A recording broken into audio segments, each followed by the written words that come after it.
We've got young quarterbacks turning the corner, more and more injuries coming, and we're going to talk about what to do with waivers tonight.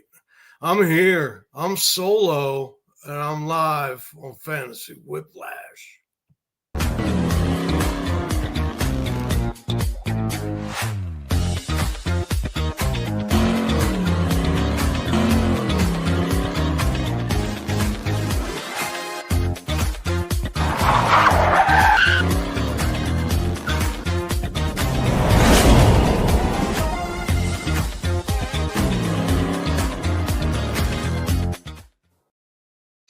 Hey, what is up today?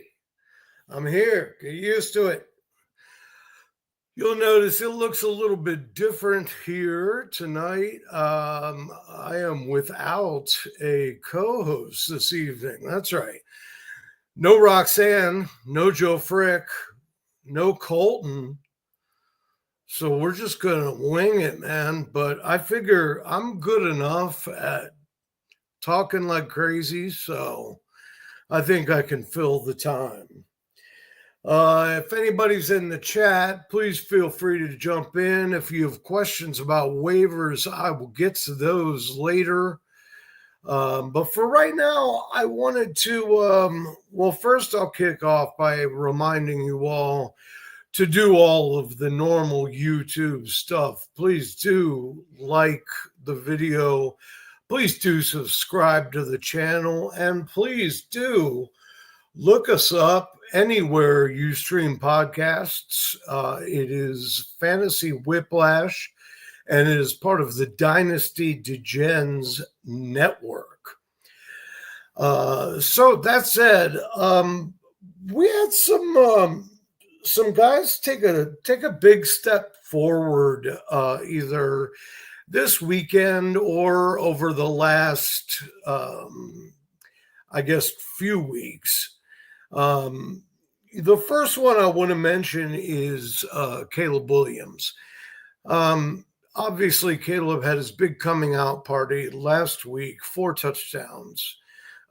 This week in a victory over the Raiders, it was 1 touchdown, 1 interception, nothing too much to write home about. But in that time, the Bears are 2-0.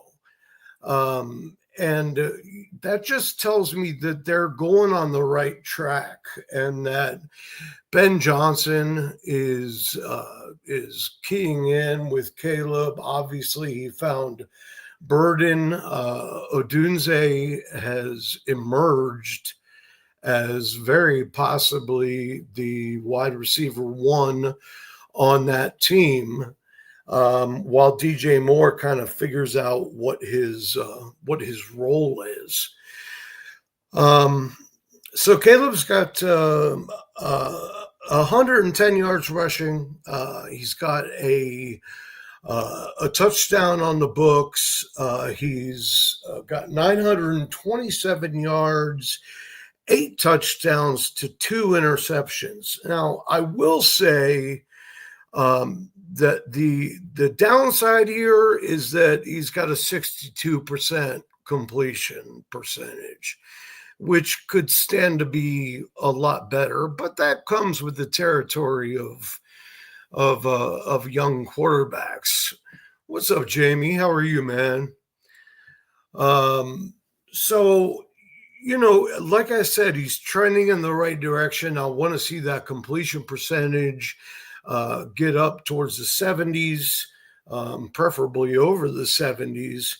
But, the big takeaway here is Caleb, for starting 0-2, his first 2 games weren't too bad, and he is right now sitting at the quarterback 6 spot, which is, he's up there with some good names, and he's ahead of a lot other really good names. As is the next guy who I want to talk about. And that's Drake May. May, I'm sure you guys all know, has been performing admirably thus far this season. He's got 988 yards, 7 touchdowns to 2 interceptions. He's also got 2 interceptions rushing, go with just under 100 yards. Downside for May is, even though he's very mobile and able to get out of the pocket when he needs to, he tends to be holding on to the ball a little too long. He's already got 13 sacks in 4 games this season. So we want to see him cut down on that number. I know part of it is the fault of the offensive line. Part of it is the fault of Travion Henderson not coming as advertised as a pass blocker, which is why you still see Ramondre in that lead back role. But May, at the end of the day, is quarterback 4 in the NFL, which is very impressive. I mean, these guys are up there with, Josh Allen, Lamar Jackson, Patrick Mahomes, Jalen Hurts. Those are the other 4 of this 6, and then Caleb and Drake. So everybody else is below that. That includes your Herberts, your Mayfields, so on and so forth. Hi, Anna. How are you? Anna, what's Anna got to say? I picked up Daniel Jones when Fields got hurt, so now I have Fields, Murray, and Jones. I need to drop 1 in a 6-point TD league. And 0.1 yards rushing. Okay. This is actually a tough one. Fields has got obviously the highest rushing floor of those 3. Daniel Jones, surprisingly has quite a bit of a rushing floor himself, but he doesn't use it as much as he used to. And we all know Kyler can run. I'm not a big Kyler fan, but it's out of that trio, he's certainly not the one to drop. I suppose if it was me, the upside of the legs makes me want to stick with Justin Fields and deal Daniel Jones. This is also a situation where Jones is a sell high right now. He looks really good. So you could always, maybe you have to make a move on waivers tonight, but if you didn't, I would say this would be the opportunity to try to shop Jones to somebody just for, I don't know, a low-end RB2 or a handcuff or something like that. Because if you're going to drop him anyway, you're going to get you get nothing. So if you can sell them for something, then I don't see why you wouldn't. So that's my thought on that. And then the last quarterback that I wanted to mention, of course, made his debut as a starter this weekend, and that is Jackson Dart. I was actually way in on Jackson Dart to start the season, all through the draft process. I watched some film and snap of the wrist, he can get the ball way down the field, as can May as well, without, too much of a windup. So Dart's first start went fairly well, 13 of 20, 111 yards and a touchdown. He took 5 sacks in the game, which is not encouraging. But again, it's something that young quarterbacks are going to do and need to learn not to and know when to throw the ball away. He also rushed 10 times for 54 yards, scored another touchdown that way.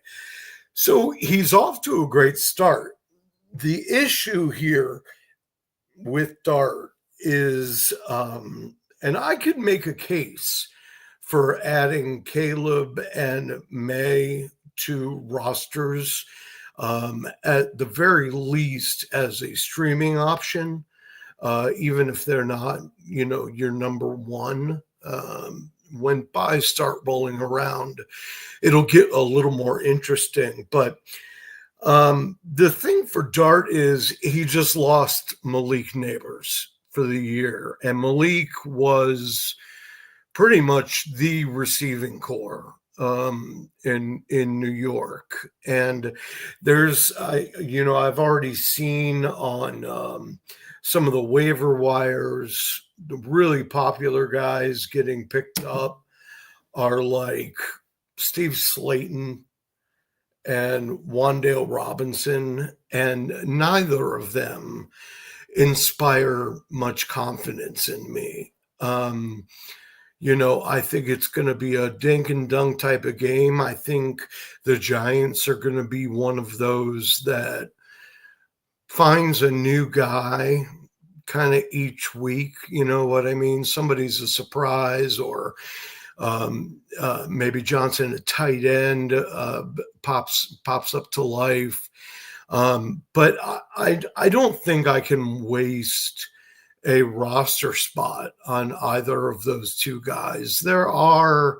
It's a slim week for waivers, but there are other people available on the waiver wire. So, but Caleb and especially May, I think, need to be rostered, and they're not fully rostered. They're available in a lot of leagues, especially leagues that have one quarterback, and everybody's got one and nobody is rostering a backup at this moment. But you'll see that start to change as the buys start hit. I'm sorry, Darius Slayton. Thank you, Jamie. I was like, as soon as I said it, I was like, that doesn't feel right. It doesn't feel right. So thank you for that, man. Appreciate it. See, I don't have anybody sitting in the chair across from me to check me out. Angie is here. Oh, good. What's up, Charity Bowl bestie? 5 wins in 4 weeks.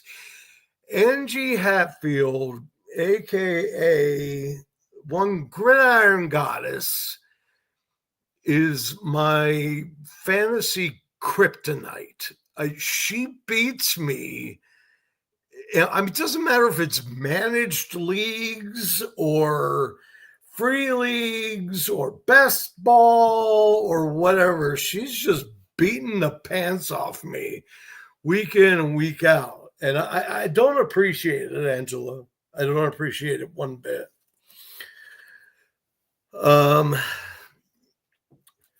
Hey, take it easy, Jamie. Have a good cast, and we'll talk to you soon, buddy. All right, so it's just me and the ladies. So what do you think about Jamie? I'm just kidding. So we'll get right into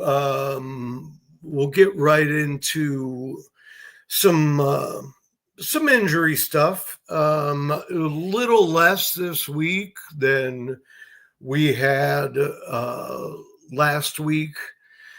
But still some devastating ones. Malik Neighbors is done for the season, and that's a shame not only for Dart, but for countless fantasy managers. Tyreek Hill is done for the season, and he, of course, was clapping and carrying on as he got carted off the field like like it was the greatest day of his life. Like thank God I don't have to be out here anymore. Now I'm going to go home and make another baby. But so yeah, those two guys being gone for the season hurts a little bit. Hurts a little bit for fantasy managers everywhere. But yeah, it was strange. It was strange. I mean, he's clapping, waving his hands, laughing. I mean, he was laughing. And you could see the guy was in the cart with him, like, what the hell's wrong with this guy? But you know, Tyreek is cray. So here's a big one. And Angie, I know this affects you. Lamar Jackson has a hamstring injury. He took it in the third quarter of the game on Sunday. And more concerning was that they talked to Harbaugh after the game, and Harbaugh said even if that game was close, Lamar would not have come back out. He was injured enough to just not be playing. So right now he is already listed as doubtful / really questionable for this coming Sunday. So that's going to leave a lot of people kind of scurrying around the waiver wire tonight or through the rest of the week to add someone to replace Lamar. In Baltimore, they'll be relying on journeyman Cooper Rush, who has been in the league since 2017. He's got just over 3,000 yards, 20 touchdowns, 10 interceptions. Not terrible. I think twice he has started for an extended period. So that's going to be interesting to see what happens there. What's up, Boo? So, you know, I don't think Cooper Rush is the guy you want to get, but there are some other guys on the waivers. I'll go back again to those to the second year guys, May and Caleb. And, you know, Dart, I just don't think you can conceivably add him just because that there's already issues in the backfield. Scatterbo has looked great. I don't know how long he can keep that up. But the wide receiver core is kind of a mess too. And, you know, Dart can run, and that's good for him because he's going to be running for his life, I think. More quarterback talk. There is a lot of talk surrounding the Cleveland Browns right now. That Joe Flacco is kind of on his. They're about ready to move on from him because they know that they're not going anywhere fast. So in Cleveland, they're already talking about Dylan Gabriel. Possibly starting as early as this weekend. I tend to think it'll probably be one more week because I don't think they'll throw Gabriel right out there against Minnesota. But that's going to be interesting too. And the problem with that is that makes all bets are off as far as the receiving core because Flacco likes his favorites. And who knows if Gabriel's going to have different ones. We'll talk about one of those favorites here in a little while. The San Francisco 49ers are still going through it right now. Brock Purdy still has the toe issue. So he is not, you know, started practicing this week at all. So that's a problem. Juwan Jennings and Ricky Pearsall, both who went last week, both also ended up in the blue medical tent at one point. What you got, Angie? I'm sorry. My phone's blowing up. In a Superflex league with Lamar and Tua and Cam Ward on the bench, would you try to grab Wentz for a couple weeks off waivers or just roll out Cam and pray? Oh, wow. Cam has not inspired very much confidence so far. I have every confidence in the world that he is going to be a great quarterback in this league. But as that team is built right now, I can't put any faith in him. I had him in a bunch of leagues and I've dropped him in most of those. I don't know. To be honest, of this trio, I mean, I would actually lean towards Tua because Miami's going to be behind a lot, and maybe if he's not constantly forcing the ball to Tyreek Hill, maybe he'll have some more success. And Malik Washington's going to be interesting to see in that lineup from time to time too. I was never a huge fan, but he did some good things last year. Oh, you need two. I see. Is there anybody else on waivers? Just Wentz. Yeah, I mean, I'd play Wentz over Cam Ward.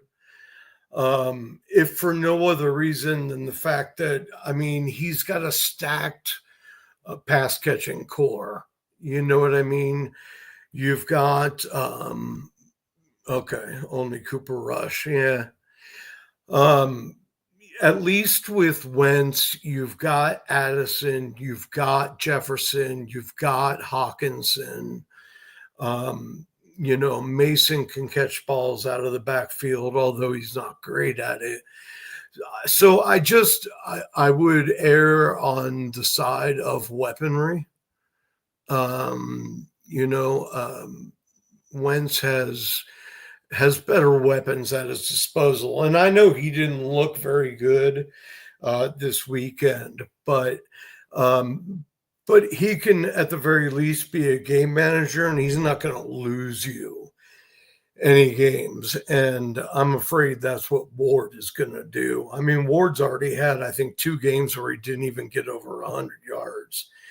So, or at least 1, but I think 2. So as I was saying about the Niners, they're a mess. Purdy's not practicing. The 2 main receivers are not practicing. It stands to reason, since they all went last weekend, that they'll all give it a go this weekend, but they're not inspiring a whole lot of confidence. Just the fact that they're all so banged up. Anybody that's looking for help at receiver might have stashed Jalen Coker from Carolina. I know I have. In my opinion, he's the, besides Ted, and maybe even still, aside from Ted, is the best receiver in Carolina. And because it's certainly not Leggett. But unfortunately, Coker has missed the 4 games, but is not ready to return yet. They listed that originally as a 4 to 6 week injury. It's been 4. I think they thought all along they were leaning a little more towards 6. But it is worth it to say that if you've got, um, he hasn't been activated yet. So if you have an IR spot where you can stash somebody, Coker's a good one to take. And this might be the week to do it because there's just not a whole lot out there to pick up off the wire as people start to separate themselves, from the surprising first game to the guys that you expected to be more consistent. I mean, we're a quarter of the way through the league already.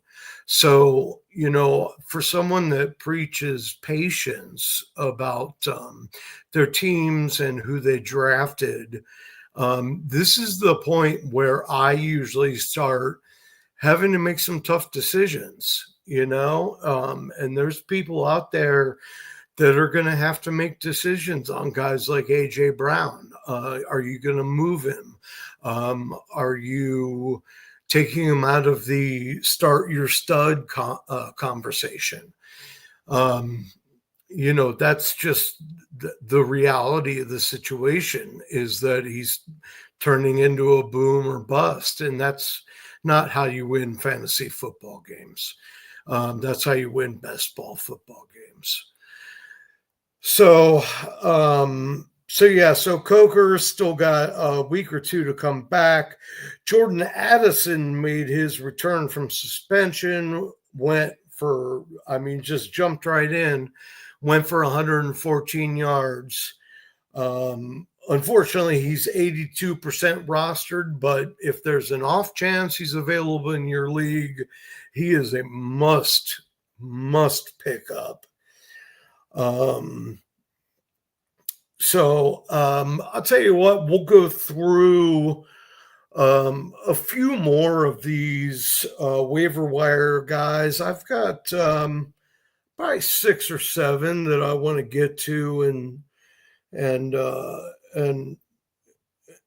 some decisions that need to be made. But before we do that, I do want to take this opportunity to say, if you are not on Fast Draft, you should be. Right now, even though most of the best ball tournaments have already begun, they were drafted prior to the season. Now, during the season, you can play like DFS style games, but there's no salary cap. So there's the Flex 6 Frenzy, where you draft 6 guys, and 4 of them will start, and you get their scores. Or there's the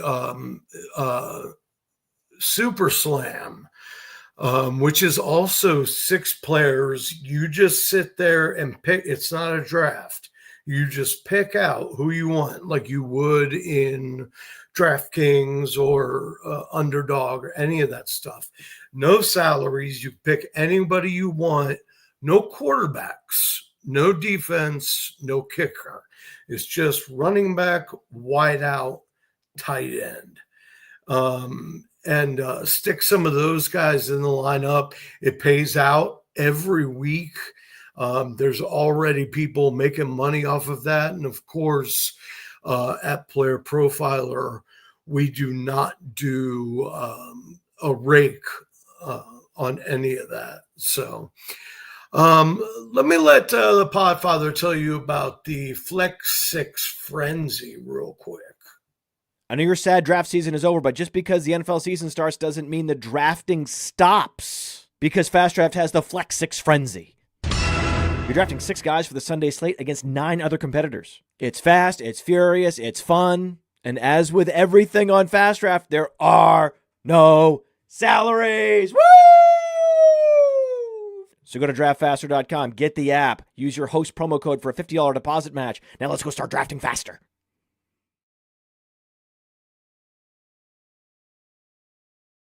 So there you have it. If you aren't on Fast Draft, you can join, set up an account. Whatever you deposit is going to be matched if you use my promo code, which is WHIP for Whiplash. Put in WHIP and they'll match you up to $50, dollar for dollar.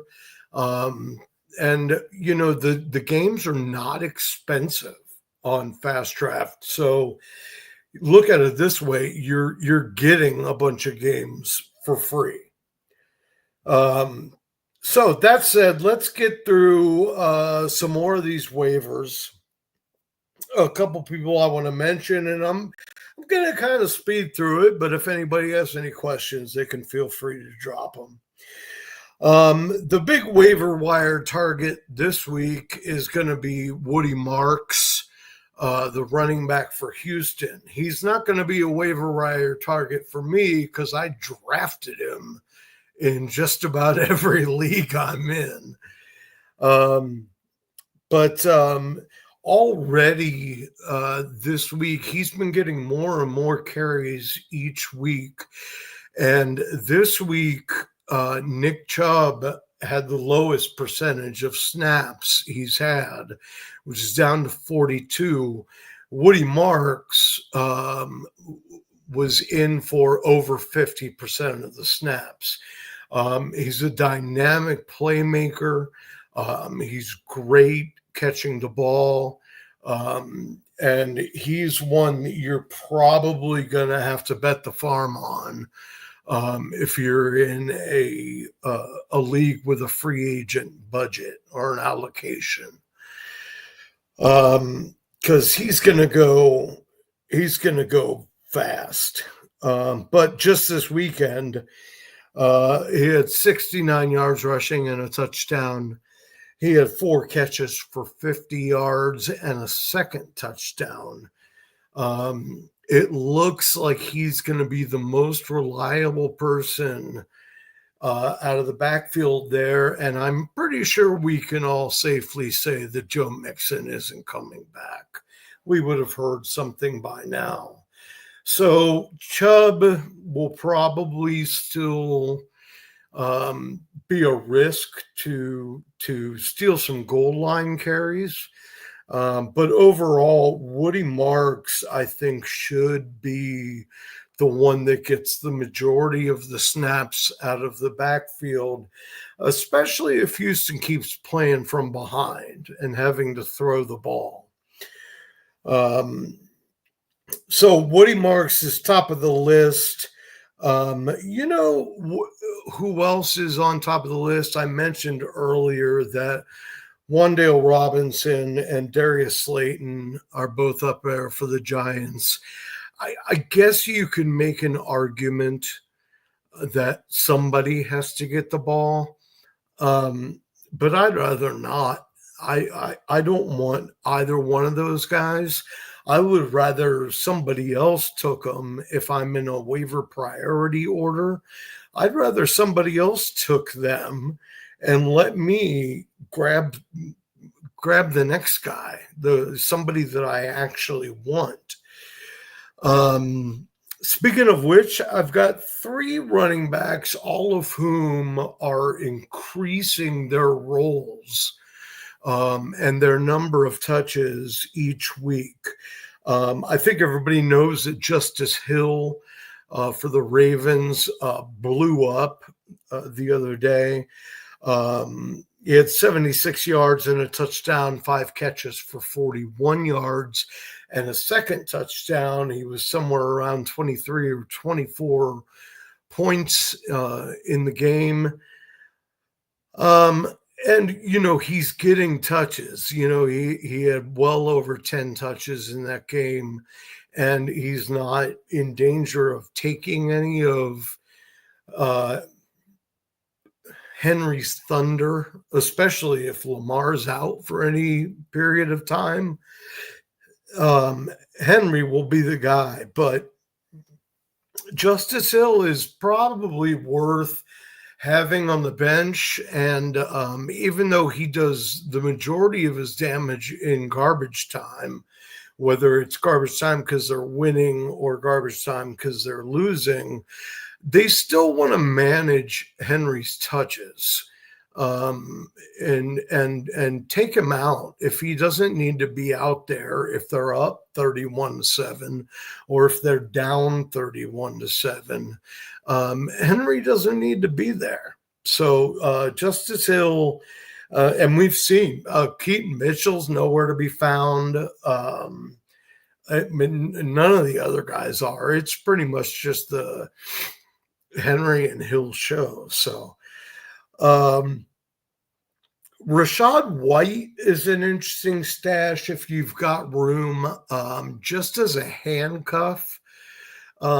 He's still, doing a few things. He had 6 rushes on Sunday, but also collected 5 targets, which is pretty normal for him. So, can he get you 8 points on any given week? He could. And he might benefit from some garbage time as well. But if you're a Bucky Irving owner and you've got somebody taking up space on your bench, I don't see why you wouldn't roster Rachaad White, especially with the issues that they're having with pass catchers in Tampa as it is. Last but not least, this one made me really happy, actually, because I've been a fan, man. I've been a fan for a long time, and I've been waiting and waiting and waiting. And finally, Kendre Miller in New Orleans is starting to get touches. And, he was in the doghouse with the previous coaching staff, couldn't find the field to save his life, or he was hurt.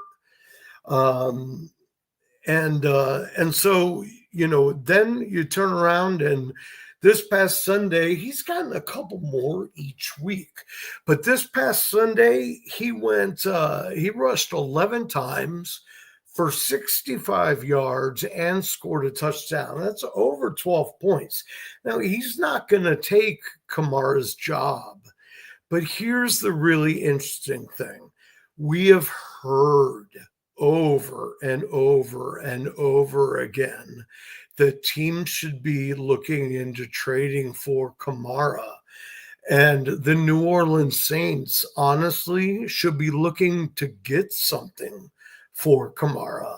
And not only to do right by him, but to set themselves up with an extra draft pick in the 3rd or 4th round next year. Because obviously they're not going anywhere. They're going to be lucky to win a game. So, why not move Kamara somewhere else? And then what do you have? Then you have Kendre Miller, who has all the talent in the world, getting the workhorse role. And that would be extremely beneficial.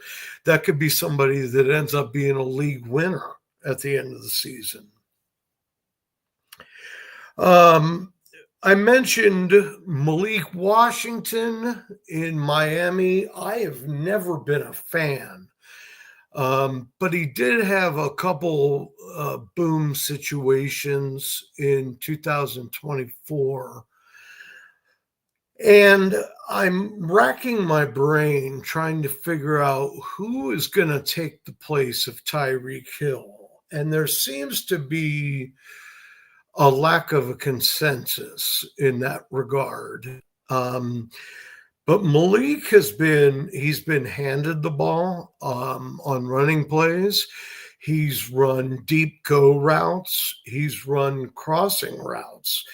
Obviously, Miami likes him more than I ever have. So if I was looking to just, take a shot at somebody, maybe you don't get some of the waiver people that you wanted, and you've got an extra spot on your bench, maybe Malik's somebody worth looking at.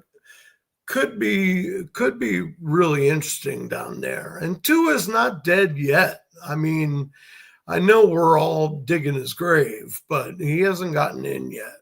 So, I also want to mention Christian Kirk. He has only played 2 games so far for the Texans. He is 35% rostered. In fact, pretty much everybody I'm mentioning is 30 to 35 or like nothing. Like Malik Washington, you can have for free. Christian Kirk had 12 targets in the last 2 weeks. That's more targets than any other receiver has had over 4 weeks for Houston, with the exception of Nico Collins. So, Higgins, Noel, all those guys. I mean, Ridley showed up and just boom, 6 targets right off the bat. And 6 targets the week before. So that's definitely a guy worth keeping an eye on. Christian Kirk is a little older, but again, Houston's going through a serious transition right now. And until they decide to hand the reins over the rookies because they are falling out of contention, Kirk is he's going to be available, and he's probably going to put up a reasonable amount of numbers. I'm not saying anything crazy. He could have a boom week, but I think looking for him to put up 10 or 12 points is not that far-fetched at all. If you're looking for just extra help in the buys, especially. You're talking about number 2 on a team that constantly throws the ball, and on a team who Nico Collins is always going to be covered by the best cover guy, and Kirk plays the outside and the slot. So that's a good thing to keep in mind, is that Kirk could turn around and be a boom. I want to talk about Dallas. There seems to be a little bit of confusion as to whether or not you want Kevontae Turpin or Jalen Tolbert. And I am here to tell you, you want Jalen Tolbert. He was the guy they singled out when CD went down and said, this is the guy that has to step up. And he turned around and did it. 4 catches for 61 yards on Sunday. Turpin has looked good so far in his limited snap time, but he is the ultimate boom bust guys, and you already have one of those with George Pickens.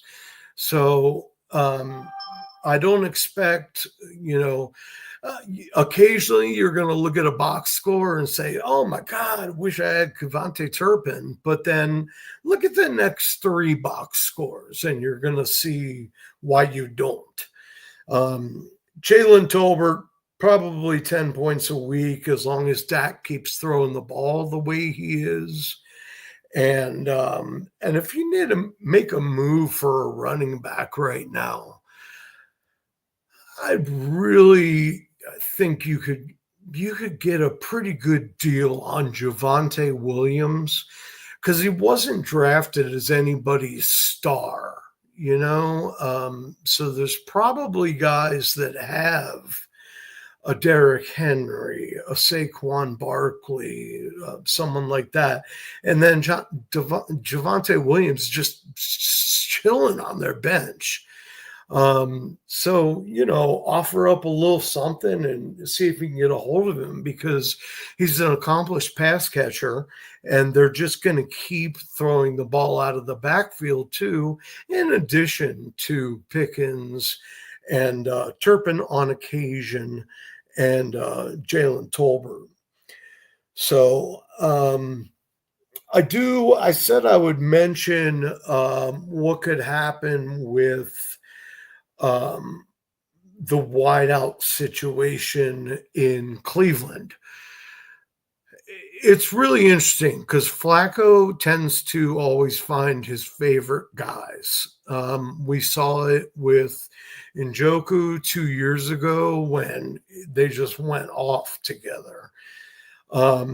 This year, it's been Harold Fannin, the rookie, who was arguably the most physically gifted player to come out of college, at least for that size of a person, it's just kind of ridiculous what he can do. He doesn't fit the prototype of a tight end or a wide receiver. He's sort of a hybrid, and they're using him that way.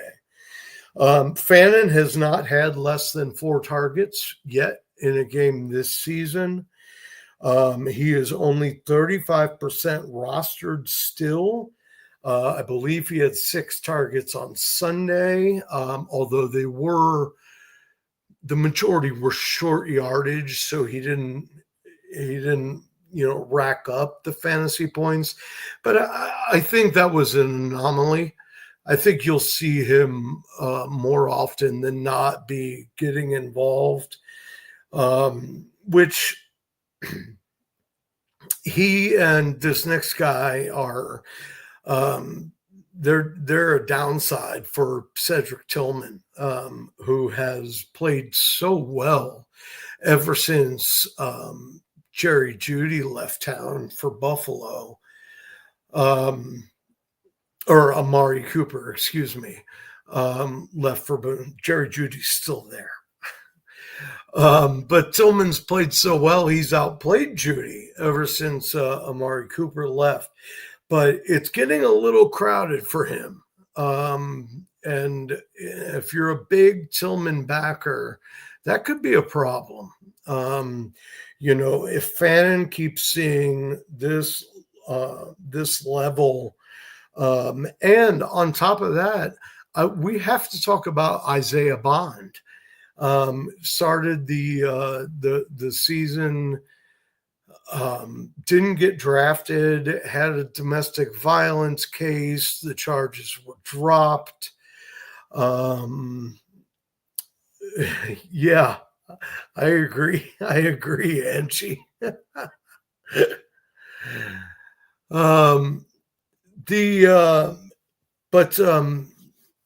Isaiah Bond is another one, not unlike Fannin, who coming out of school was just a physical beast. If you look at his college stats, it's nothing to write home about. I mean, over several years, I don't think he cracked a total of 100 catches or 1,000 yards. And yet everybody was still talking about him like he could be a top 15 pick.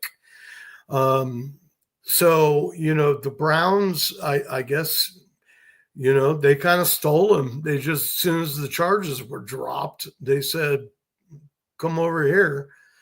You've got just what we're looking for. You've got that moxie. So Isaiah Bond, I think, is somebody to keep an eye on.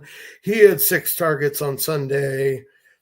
Not as impressive as a couple of his other games so far. And I realize I'm spending a lot of time talking about a team that's really bad. But at the same time, for our purposes in fantasy football, really bad isn't that terrible because they're going to be playing from behind. So that's who I got. That's who the people that I'm really, really looking at. And there's still guys. There are still guys that we've mentioned in the last couple of weeks that are not heavily rostered that I think can be looked at. Ollie Gordon in Miami is still not heavily rostered, and I think he, at the very least, as a handcuff, should be rostered somewhere, because if a chain goes down, it's going to be Ollie's party all the way.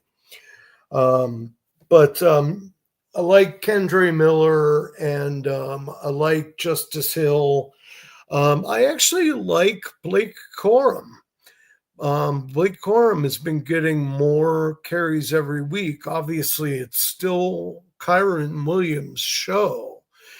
But Corum had 10 carries this week for like 60 yards. That's nice work if you can get it, especially in a high-powered offense like that that's, going to move the ball. So we're up against it here, so I am going to hop off in a moment. If anybody has any more questions, Angie, by all means, ask away. And if not, I hope you enjoyed my solo effort tonight. I'm a one-man band.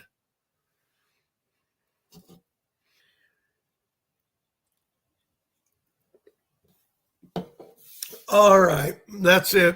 We'll call it quits.